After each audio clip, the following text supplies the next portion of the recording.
I wouldn't say a red hot, but almost like one of those knockoff red candies, that you're like at a dentist office or something.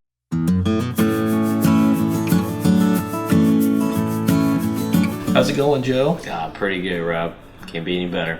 Happy Repeal Day, everybody. Exactly. Happy Repeal Day. And what'd you bring us on this fine day? I brought us some Old Forester 1920 Prohibition style. Hey, I don't think there's anything else that would celebrate this more than 1920 Prohibition style on a day like today. For sure. So, welcome to Bluegrass Whiskey Review. We're so happy about Repeal Day because it allows us to do what we do here on Bluegrass Whiskey Review. But a little bit about Prohibition, if you're not familiar. 1920 to 1933, December 5th. So today, Prohibition was repealed. We're able to sell alcohol, import alcohol, and most importantly, distill alcohol. So one of the cool things about Old Forester was it was one of the handful of distilleries that was licensed to continue distilling, but for medicinal purposes and things like that, for the war. So, but Old Forester or Brown-Forman is the only company that was licensed that still exists in the fashion that it did. And it's same kind of corporate formation that it was in. There's a lot of distilleries, and a lot from Kentucky, that held those licenses. We've talked about a few of them. Some of them disbanded, changed names, changed family ownership, changed things like that. Yeah. Brown-Forman has stayed true. Still a lot of same family leading up that company, doing a lot of good things for us, and this is one of them. Yep, and you can see I've already dipped into this bottle a little bit, but if you haven't tried the Old Forester Whiskey Row group of bourbons, you're really missing out. I think Old Forester's always sort of been a sleeper for me. Old Forester 100's a heck of a bargain, single barrel, but the Whiskey Row stuff, 1910 and 1920, are some crazy good bourbons. So when you're out there chasing those unicorns, if you can get a hold of a 1920, pick it up and sip on that thing for sure. So, you want to give it a try?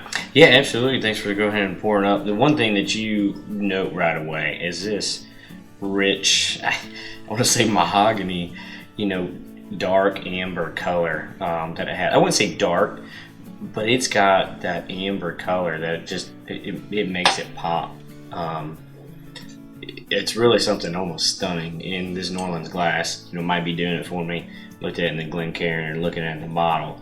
It's kind of something spectacular. So taken aback by the color.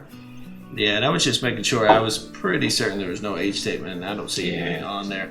But yeah, 115 proof. I think it's the strongest of the Whiskey Row series. Yeah. So, but.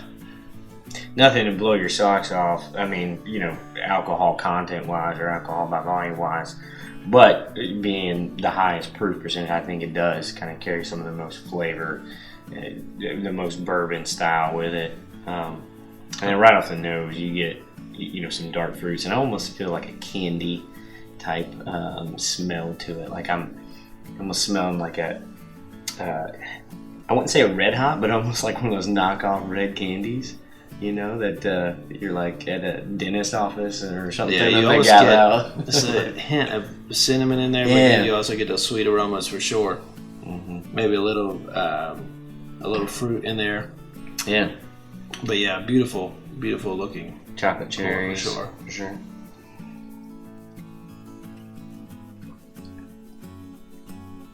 And then it hits you with that sweetness right away.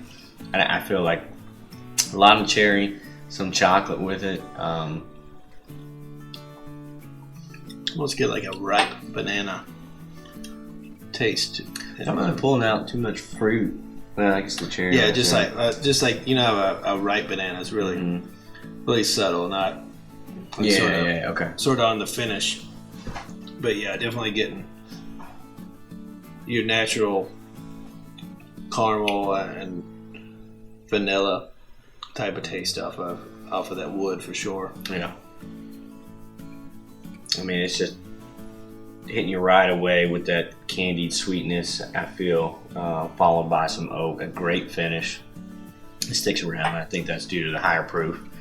It's definitely 1910. I always keep around because it's really light. You know, at 93 proof, you just almost guzzle that. I almost call it my sweet tea bourbons.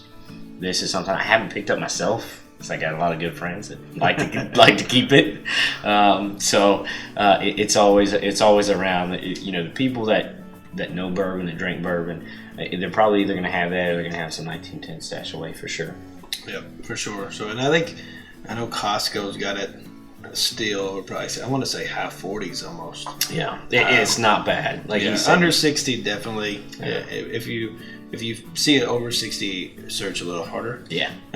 But pretty readily available. I haven't ever ran into it. With this one, 1910, they had a production issue. Yeah. Where they kind of underestimated how popular it would be with the 1910, and it kind of went away for a little bit. 1920, a little bit on that, but it came back strong, full force. And that's the thing about the whole Distillery Row series is they are made to be your everyday production bourbons. And Old Forester thought ahead with this. I mean, these knock some of the unicorns I have, I think, out of their socks. Those hard to reach ones, those hard to find ones. You can walk into any store right now, pick them off the shelf, retail price. Yep. So the folks down at Brown-Forman did a wonderful job with this. Yeah. Again, like I said, all of the Old Forester 100 proof single barrel. Those are just really, really good pours. Be sure you like and subscribe. You know, send us comments, feedbacks on what you'd like to see. Instagram, Twitter, and Facebook. We're all in there. And check us out at any of these releases coming up. We are in the stores as well. We're out there freezing our tails off, same as you guys. So if you see us, hit us up and ask us what we like. We're just here to share our opinions. That's what's so great about this whole community. Yeah. Tell us what you like as well. So there's lots that we haven't tried yet. All right. You guys have a good one and enjoy your pours on Repeal Day. Cheers.